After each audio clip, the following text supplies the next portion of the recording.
ये जिंदगी के मेले दुनिया में कम न होंगे। अफसोस हम न होंगे, अफसोस हम न होंगे। मोहम्मद रफ़ी का गाया हुआ ये गीत आज भी लोगों की ज़बान पर है। मोहम्मद रफ़ी के बारे में आज कुछ जानकारियां आप लोगों के बीच रख रहा हूँ।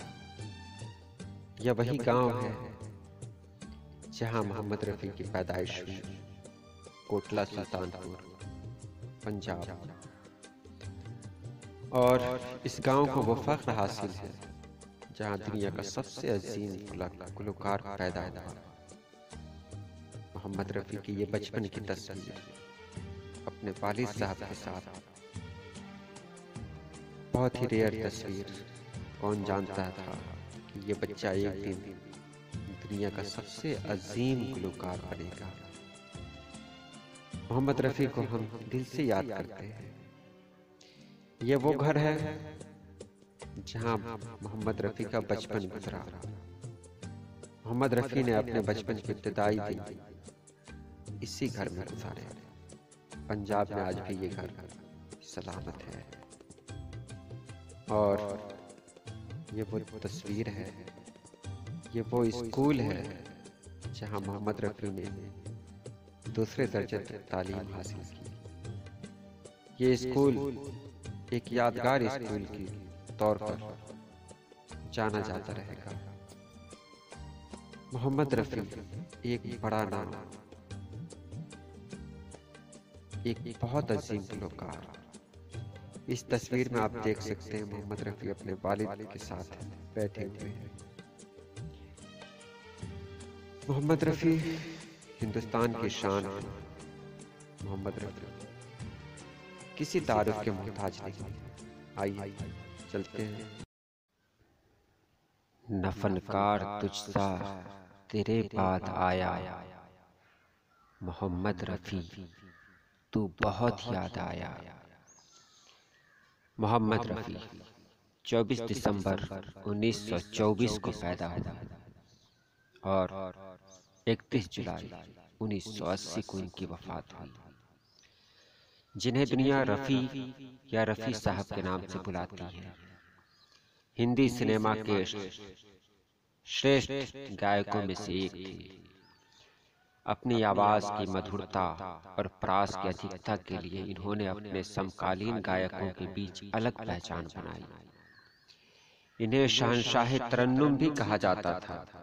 मोहम्मद रफ़ी की आवाज ने अपने आगामी दिनों में कई गायकों को प्रेरित किया। इसमें मोहम्मद अजीज, उदित नारायण, सोनू निगम का नाम उल्लेखनीय है। इनमें से कईयों की अपनी अलग पहचान। 1940 के दशक से आरंभ कर 1980 तक इन्होंने कुल 26,000 गाने गाए। इनमें मुख्य धारा हिंदी गानों के अतिरिक्त गजल, भजन, देशभक्ति गीत, कव्वाली तथा अन्य भाषाओं में गाए गीत शामिल हैं। जिन अभिनेताओं पर इन्होंने गीत फिल्माए उनमें गुरुदत्त, दिलीप कुमार, देवानंद, भारत भूषण, जॉनी वॉकर, जॉय मुखर्जी, शम्मी कपूर, राजेंद्र कुमार, राजेश खन्ना, अमिताभ बच्चन, धर्मेंद्र, जितेंद्र तथा ऋषि कपूर के अलावा गायक अभिनेता किशोर कुमार का नाम भी शामिल है। मोहम्मद रफ़ी का जन्म 24 दिसंबर 1924 को अमृतसर के पास कोटला सुल्तान सिंह में हुआ था। आरंभिक बाल्यकाल में ही इनका परिवार लाहौर से अमृतसर आ गया। इनके परिवार का संगीत से कोई खास सरोकार नहीं था। जब रफ़ी छोटे थे तब इनके बड़े भाई की नाई की दुकान थी। रफ़ी का काफी वक्त वहीं पर गुजरता था।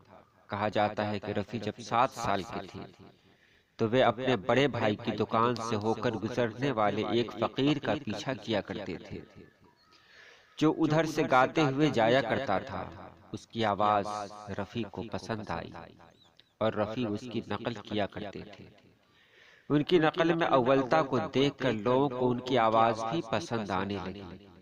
लोग नाई दुकान में उनके गाने की प्रशंसा करने लगे, लेकिन इससे रफ़ी को स्थानीय ख्याति के अतिरिक्त और कुछ नहीं मिला।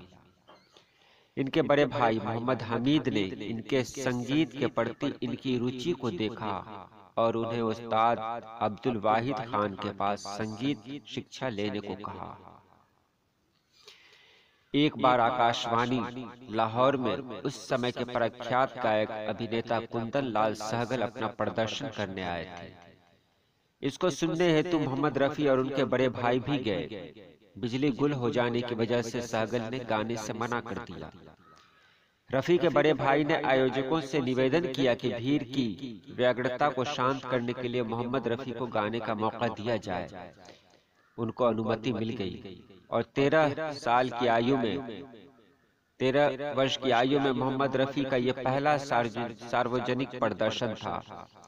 प्रेक्षकों में श्याम सुंदर, जो उस समय के प्रसिद्ध संगीतकार थे, ने भी उनको सुना और काफी प्रभावित हुए। उन्होंने मोहम्मद रफी को अपने लिए गाने का न्योता दिया। मोहम्मद रफी का प्रथम गीत एक पंजाबी फिल्म गुल बलौच के लिए था, जिसे उन्होंने श्याम सुंदर के निर्देशन में 1944 में गाया। सन 1946 में मोहम्मद रफी ने बम्बई आने का फैसला किया। उन्होंने संगीतकार नौशाद से मिलना चाहा और संगीतकार नौशाद ने उनको अपनी फिल्म में गाने का मौका दिया। नौशाद द्वारा सुरबद्ध गीत तेरा खिलौना टूटा फिल्म अनमोल घड़ी 1946 से रफी को प्रथम बार हिंदी जगत में ख्याति मिली। इसके बाद शहीद, मेला तथा दुलारी में भी रफी ने गाने गाए जो बहुत प्रसिद्ध हुए। 1951 में जब नौशाद फिल्म बैजू बावड़ा के लिए गाने बना रहे थे, तो उन्होंने अपने पसंदीदा गायक तलत महमूद से गवाने की सोची थी। कहा जाता है कि उन्होंने एक बार तलत महमूद को धूम्रपान करते देखकर अपना मन बदल लिया और रफी से गाने को कहा। बैजू बावड़ा के गानों ने रफी को मुख्य धारा गायक के रूप में स्थापित कर दिया। इसके बाद नौशाद ने रफी को अपने निर्देशन में कई गीत गाने को दिए। लगभग उसी समय संगीतकार जोड़ी शंकर जयकिशन को उनकी आवाज पसंद आई और उन्होंने भी रफी से गाना गवाना आरंभ किया। शंकर जयकिशन उस समय राज कपूर के पसंदीदा संगीतकार थे, पर राज कपूर अपने लिए सिर्फ मुकेश की आवाज पसंद करते थे। बाद में जब शंकर जयकिशन के गानों की मांग बढ़ी, तो उन्होंने लगभग हर जगह रफी साहब का प्रयोग किया। यहाँ तक कि कई बार राज कपूर के लिए रफी साहब ने ही गाया। दिलीप कुमार, भारत भूषण तथा देवानंद जैसे कलाकारों के लिए गाने के बाद उनके गानों पर अभिनय करने वाले कलाकारों की सूची बढ़ती गई। शम्मी कपूर, राजेंद्र कुमार, जॉय मुखर्जी, विश्वजीत, राजेश खन्ना, धर्मेंद्र इत्यादि कलाकारों के लिए रफी की आवाज पृष्ठभूमि में गूंजने लगी। शम्मी कपूर तो रफी की आवाज से इतने प्रभावित हुए कि उन्होंने अपने हर गाने में रफी का इस्तेमाल किया। उनके लिए संगीत कभी ओपी नैयर ने दिया तो कभी शंकर जयकिशन ने, पर आवाज रफी की ही रही। चाहे कोई मुझे जंगली कहे, एहसान तेरा होगा मुझ पर, ये चांद सा रोशन चेहरा, दीवाना हुआ बादल, शम्मी कपूर के ऊपर फिल्माए गए लोकप्रिय गानों में शामिल है। धीरे धीरे इनकी ख्याति इतनी बढ़ गई कि अभिनेता इन्हीं से गाना गवाने का आग्रह करने लगे। राजेंद्र कुमार, दिलीप कुमार और धर्मेंद्र तो मानते ही नहीं थे कि कोई और गायक उनके लिए गाए।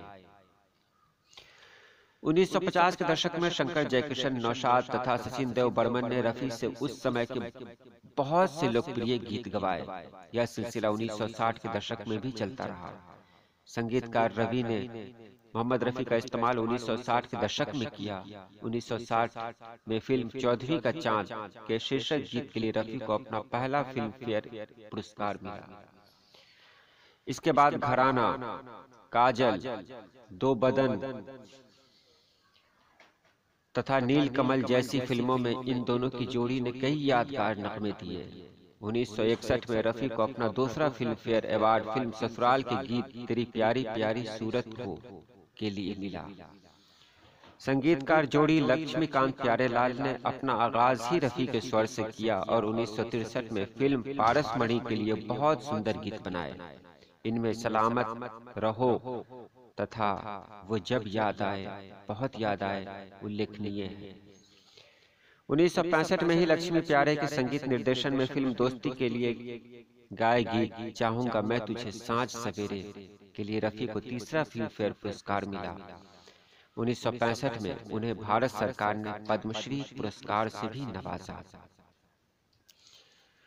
मोहम्मद रफी बहुत ही समर्पित मुस्लिम व्यसनों से दूर रहने वाले तथा शर्मीले स्वभाव के आदमी थे। आजादी के समय विभाजन के दौरान उन्होंने भारत में रहना पसंद किया। उन्होंने बेगम बिल्किस से शादी की और उनकी 7 संतानें हुई, 4 बेटे तथा 3 बेटियां। वो बहुत हंसमुख और दरिया दिल थे तथा हमेशा सबकी मदद के लिए तैयार रहते थे। कई फिल्मी गीत उन्होंने बिना पैसे लिए या बेहद कम पैसे लेकर गाए। अपने शुरुआती दिनों में संगीतकार जोड़ी लक्ष्मीकांत प्यारेलाल के लिए उन्होंने बहुत कम पैसों में गाया था। गाने की रॉयल्टी को लेकर लता मंगेशकर के साथ उनका विवाद भी उनकी दरिया दिली का सूचक है। उस समय लता जी का कहना था कि गाना गाने के बाद भी उन गानों से होने वाली आमदनी का एक अंश गायकों तथा गायिकाओं को मिलना चाहिए। रफी साहब इसके खिलाफ थे। लता ने रफी के साथ सेट पर गाने से मना कर दिया और बरसों तक दोनों का कोई युगल गीत नहीं आया। बाद में अभिनेत्री नरगिस के कहने पर ही दोनों ने साथ गाना चालू किया और ज्वेल थी फिल्म में दिल पुकारे गाना गाया।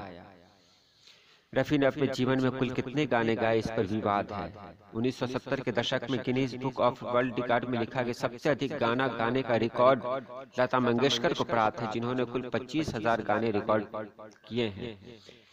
रफी ने इसका खंडन करते हुए गिनीज बुक को एक चिट्ठी लिखी। इसके बाद के संस्करण में गिनीज बुक ने दोनों गायकों के दावे साथ साथ प्रदर्शित किए। मोहम्मद रफी वो शख्सियत थे जिन्होंने उन सुर और ताल से लेकर और संगीत के अलग अलग स्केल पर अपना लोहा मनवाया कि बड़े बड़े सिंगर भी ऐसा कर पाने में नाकाम हो जाते थे। मोहम्मद रफी कव्वाली, सूफी, भक्ति, रोमांटिक और इमोशनल गानों को गाने की कुव्वत रखते हैं और इसे दुआओं का असर ही कहेंगे कि बिना कुछ ज्यादा सीखे किसी संगीत अकादमी में जाए बिना मोहम्मद रफी साहब की आवाज की दीवानगी का यह आलम था कि सिर्फ उनकी आवाज सुनने ही लोग सिनेमा घरों तक चले आते थे। रफी साहब के बचपन की एक बहुत मशहूर बात है, वो अपने पिता की दुकान से गुजरने वाले फकीर के गाने को सुनते हुए उसके पीछे चले जाते थे, दूर निकल जाते थे, फिर लौटकर सभी को वो गाना सुनाया करते थे और तमाम लोग उनकी इस कला पे वाहवाही करते थे। इसी तरह कोटला सुल्तानपुर उनके गांव ने रफी साहब को जाना। मोहम्मद अली और मोहम्मद रफी। मोहम्मद रफी साहब बेहद खुददार इंसान थे। एक बार एक गाने की शूटिंग चल रही थी तो उसके काम के बाद सभी अपने घरों को लौट गए, लेकिन 2 घंटे बाद जब नौशाद साहब डायरेक्टर वहां आए तो देखा कि मोहम्मद रफी वहां बैठे हैं। नौशाद साहब के पूछने पर उन्होंने बताया कि घर लौटने के पैसे नहीं हैं। तो नौशाद साहब बोले कि तुम मांग लेते। तो वो बोले अभी गाना पूरा नहीं हुआ, कैसे मांगता। रफी साहब ने सिर्फ हिंदी में गाने नहीं गाए बल्कि पंजाबी, बंगाली, मराठी और बहुत सी जबानों में आवाज देकर दुनिया में अपना नाम कमाया है। इस काबिलियत की ही बदौलत उन्हें 6 बार फिल्म फेयर अवार्ड मिला और 1 बार राष्ट्रीय पुरस्कार भी मिला। उनके बारे में एक चीज मशहूर थी कि उन्हें सब कुछ ऊपर वाले की देन से मिला, जिन्हें उन्होंने अपनी मेहनत से बढ़ाया और आखिर में सभी को वही जाना है। रफी साहब भी चले गए 31 जुलाई 1980 को महज 55 साल की उम्र में सुरों का सरताज हमें छोड़कर चला गया। मोहम्मद रफी के जनाजे में हजारों आदमी थे जो उनकी मोहब्बत में चले आ रहे थे, लेकिन आज भी हम मोहम्मद रफी को याद कर रहे हैं। वो हर एक पल में जिंदा नजर आ रहे हैं और वो रहेंगे हमेशा लोगों के दिलों में जिंदा। मोहम्मद रफी ने एक गीत गाया था, दिल का सोना साज तराना ढूंढेगा, मुझको मेरे बाद जमाना ढूंढेगा। बिल्कुल मोहम्मद रफी को जमाना ढूंढ रहा है। मोहम्मद रफी जैसा इंसान फिर कोई दूसरा इस दुनिया में आने वाला नहीं है। मोहम्मद रफी को तहे दिल से खिराज अकीदत।